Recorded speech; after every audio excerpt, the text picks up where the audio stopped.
Verset 1 au verset 11. Éphésiens chapitre 37, nous allons lire la parole de Dieu. Merci. Et je vais qu'on puisse lire avec toi ensemble. Lire avec toi. Genèse chapitre 37, verset 1 à 11.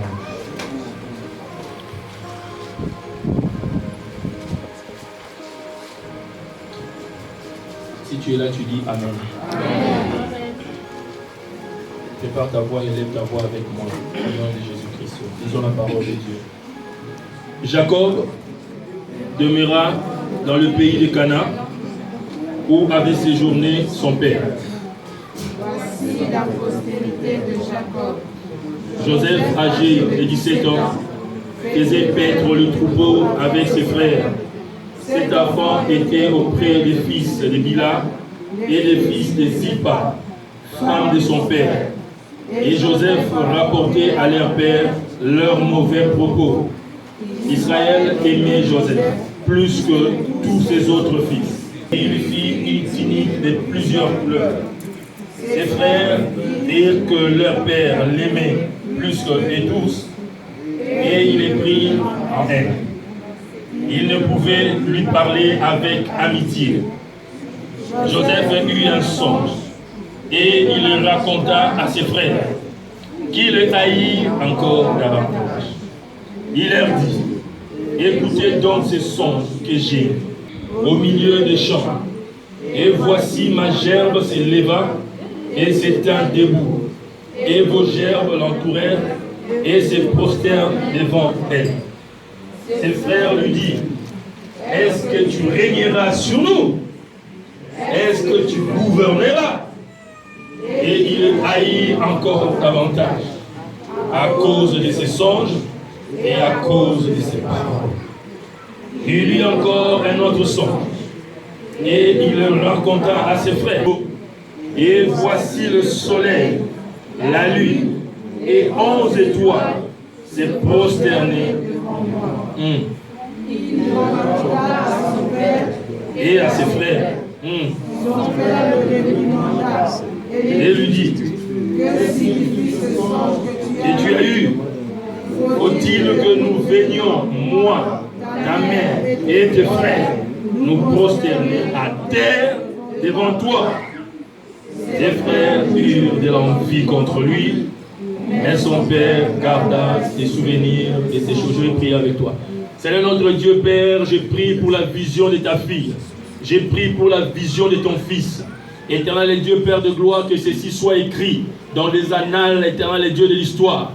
Que ceci soit scellé par le Saint-Esprit, que ceci ne soit jamais effacé et que l'accomplissement éternel soit réel et certain. Ce que tu nous donnes comme vision, tu es derrière pour l'accomplir. Car notre vision se trouve dans ta parole. Et ta parole ne sort jamais de toi, éternel Dieu. Arriver à nous et retourner à toi, éternel, sans avoir accompli les tâches, les marques, les options pour lesquelles elles ont été libérées, éternel. Je prie pour ton enfant ce soir, éternel Dieu, Père de gloire, qui a eu une vision, mais qui a commencé à l'oublier, qui a eu une révélation, mais qui a commencé à l'oublier, éternel, que ces messages le lui rappellent, éternel Dieu. Je prie pour celle et celui aussi, qui n'a pas de vision, qui n'a pas de révélation éternelle, que cette soirée, éternel Dieu, soit la soirée de la réception, soit la soirée du saisi éternel et du changement profond, dans le nom glorieux et puissant de celui qui vit et règne d'éternité en éternité. Nous avons ainsi prié ensemble d'un commun accord avec tes enfants. Nous disons merci Seigneur Jésus-Christ. Merci Seigneur Jésus-Christ. Gloire et louange à toi Seigneur Jésus-Christ.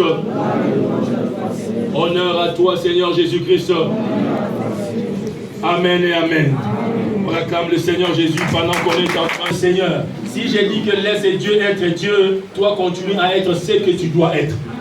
Alléluia. C'est comme ça que cette relation s'est faite. C'est comme ça que cette relation se passe entre celui qui est Dieu et celui qui est créature. Entre celui qui est Dieu et celui qui est humain. Entre celui qui est divin et celui qui est humain. Entre celui qui est créature et celui qui est créateur. Je te dis, laisse Dieu être Dieu. C'est lui qui t'a donné cette vision. Mon message, je vais les prendre en deux grands points. Des grands points avant que je te laisse aller adorer le Seigneur et avant que je puisse prier pour quelqu'un ce soir particulièrement en ces lieux. Parce que cette journée, c'est sa journée. Dis-moi Amen et bien je vais avancer.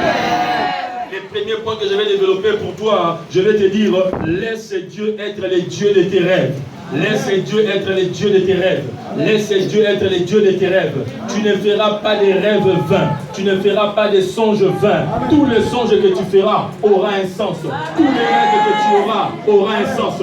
Le Seigneur dit dans sa parole qu'il parle tantôt d'une manière, tantôt d'une autre. Lorsque nous sommes sur nos couchettes, il amène une parole. Il amène un message. Et ce message, ça s'accomplit toujours. Si le monde te dit que les rêves, les songes viennent des activités de la journée que tu as eu à passer, je ne veux pas contredire leurs paroles, je ne veux pas contredire leurs réactions, je ne veux pas contredire leurs appréhensions, mais je suis en train de te dire, selon la parole de Dieu, tout rêve que tu auras sera un message, dis-moi amen et bien. Tout rêve que tu auras sera une planification, dis-moi amen et bien. La Bible nous a dit tout à l'heure que Israël, Jacob avait des enfants. Parmi ces 12 enfants, il y avait un l'avant-dernier qui s'appelait Joseph. Qui était le plus aimé? Dans la famille, il y a toujours un enfant qui est le plus aimé. Je ne conseille pas à un père dans cette maison dire à ses enfants, j'aime plus celui-là, j'aime plus celle-là. Je ne conseille pas à une mère de faire montrer à tout le monde, voici la personne que j'aime. C'est une erreur très grave. Mais la réalité est qu'on ne peut pas aimer 2 personnes de la même manière. On ne peut pas aimer 5 personnes de la même manière. On ne peut pas aimer 10 personnes de la même manière. Il y a toujours quelqu'un qu'on préfère. Ce n'est pas parce que je préfère Kwasi que je t'ai toi. Ce n'est pas parce que je préfère Elisabeth que je hais Amison. Non. C'est tout simplement que ma relation avec lui, les retours de ce que moi je lui donne comme affection, ce que je donne comme un mot, en tant que père ou en tant qu'enfant, est différent de ce que tu me donnes comme mot. C'est ce que tu me donnes comme retour. Donc c'est normal que je l'aime plus que je t'aime. L'aimer plus que toi ne signifie pas que je t'aime. Bien que dans la parole, et vous le savez, le Seigneur a dit encore de ses papas, c'est ce qui lui a apporté des problèmes. J'aimerais un jour parler de ces problèmes-là. C'est papa Jacob qui avait son frère Ésaü avec lui. Mais la Bible dit que Dieu l'avait aimé et il avait haï. Ça, c'est pas moi, c'est Dieu qui l'a dit. Il a dit qu'il avait haï son frère. Quand Dieu dit arrive au point, lui qui nous prêche l'amour, lui qui nous enseigne l'amour, quand il arrive au point de dire qu'il a haï telle personne, il ne s'agit pas vraiment de la personne, il s'agit des actes de cette personne-là. Tes actes vont faire que Dieu t'aime, tes actes vont faire que Dieu puisse te haïr. La mise en pratique de la parole de Dieu va faire que Dieu t'aime. La mise en pratique de la parole comme tu le fais va faire que Dieu puisse te haïr. Donc Jacob, il avait 12 enfants avec lui. Il y a Dina, dont on ne parle presque pas, qui était une fille à cause de certaines pratiques, à cause de leur culture, mais qui était encore là. On parle de 12 hommes qui ont composé cette tribu que nous avons aujourd'hui. Et parmi ces hommes, il y avait Joseph qui l'aimait. La Bible dit qu'il aimait beaucoup. Il aimait tellement que même ses frères ont commencé à remarquer que leur père...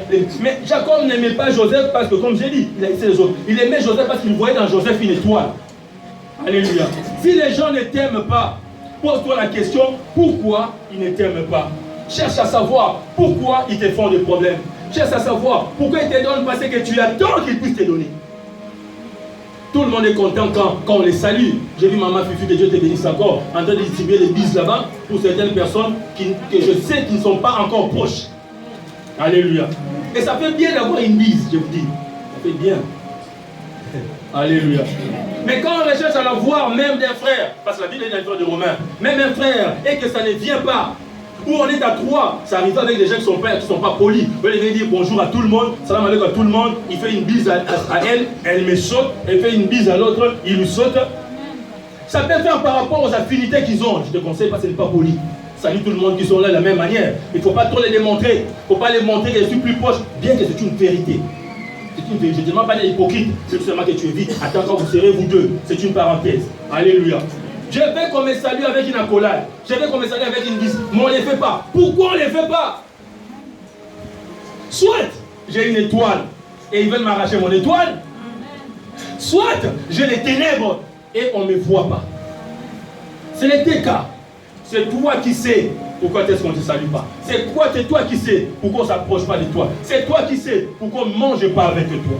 Et le diable, ce qu'il fait avec toi, c'est commencer à te faire parler. Ils ne viennent pas parce qu'ils te suspectent. Ils disent que tu as des démons, ils disent que tu as des sirènes. Il n'en est pas question. Il y a sûrement quelque chose que tu devrais faire, que tu ne fais pas.